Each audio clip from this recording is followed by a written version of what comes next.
आज आपल्याकडे प्रश्न आहे, घरामध्ये वारंवार आजारपणं का येतात?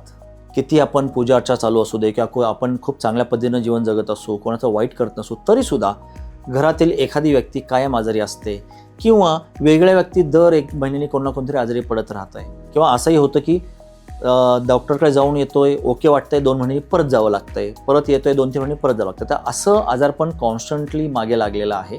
अशी परिस्थिती बरेच जणांकडे असते. तर त्याच्या मागच्या कारणाचं आपण जाणून घेऊयात. तर सर्वात पहिला त्याचा मूळ जे वास्तूमध्ये आपण जर बघितलं तर आपल्या वास्तूमधील ईशान्य कॉर्नर जो आहे, ईशान्य झोन जो आहे, तिथे जर काही डिफेक्ट निर्माण झाला, वास्तुदोष निर्माण झाला, तर त्याचा डायरेक्टली परिणाम होतो घरामधील कुठल्या ना कुठल्या व्यक्तीच्या तब्येतीवर, आरोग्यावर परिणाम होतो. आणि मग वास्तूमधील बाकीचे जे काही सिम्पटम असेल त्यानुसार, जसं आपण जर ईशान्याबरोबर जर तो आग्नेयमध्ये दोष निर्माण झाला तर स्त्रियांमध्ये आजारपणाचं प्रमाण वाढतं. ईशान्याबरोबर तो जर नैऋत्यमध्ये निर्माण झाला तर हेच आजारपण पुरुषांकडे येण्याची शक्यता जास्त राहते.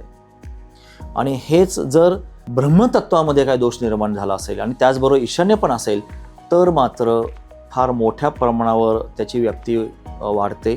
एक लॉंग टर्म डिसीज, फार मोठ्या लेव्हलवरचे आजार, दीर्घकालीन आजार, खूप जास्त खर्च करणारे आजार असे ते निर्माण होतात. त्याचबरोबर कायम आजारपण असण्याचं एक कारण हे पण आहे की घरामध्ये पितृदोष असणं. तर पितृदोष हा एक वेगळा पूर्णपणे कन्सेप्ट आहे, वेगळा विषय आहे. त्यावर आपण एखाद्या दुसऱ्या पॉडकास्ट किंवा सेशनमध्ये आपण नक्कीच बघून घेऊयात. पण आता थोडंसं ब्रीफली मी आता सांगेन.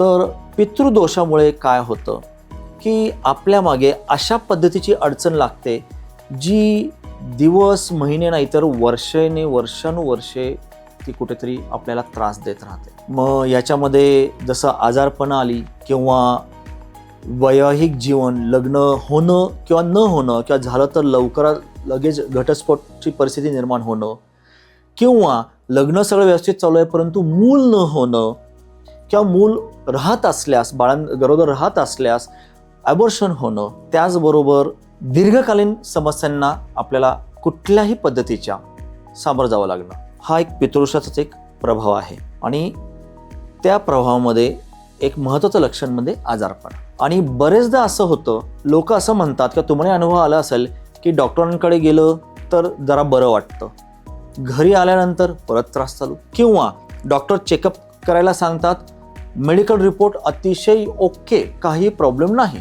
पण त्रास मात्र होतोय, ना बोलता येत ना सांगता येत, पण शरीरात पीडा मात्र आहे, कोणाला दाखवता येत नाही, आणि कोणाला सांगितलं तर त्यांचा विश्वास पण बसत नाही. पण ज्याला तो आजार झालेला आहे किंवा होतोय त्याला मात्र कुठेतरी ते कायम त्या वेदना, ती पीडा जाणवत राहते. मग ते आजार, छोटे आजार बऱ्याच काळापर्यंत सारखे येत असतात, किंवा एखादाच मोठा आजार लॉंग टर्म राहतो. आजारी पडण्याच्या मागची कारणं वास्तुदोष वेगळ्या दिशांमधले, त्याचबरोबर पितृदोष, आणि अर्थात त्याच्याबरोबर आपली दिनचर्या, आपला आहार विहार, आजकालची लाईफस्टाईल, ह्या पण सगळ्या गोष्टी त्याच्याबरोबर येतात.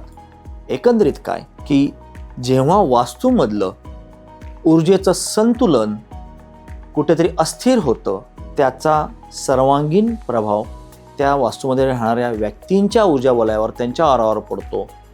आणि जर ते दोष जे आहेत वास्तूमधले ते जर तुमच्या आरोग्याशी संबंधित असतील तर 100% घरातील व्यक्तींना कुठेतरी संबंधित समस्या निर्माण व्हायला सुरुवात होते. तर आत्ता आपण जाणून घेतलं की हे वारंवार आजारपणं कशामुळे येतात, त्याची एक कारणं आपण ब्रीफमध्ये जाणून घेतली. नंतर पुढच्या काही सेशन्समध्ये आपण ह्याच्यावरचे उपाय पण नक्कीच जाणून घेऊ. धन्यवाद.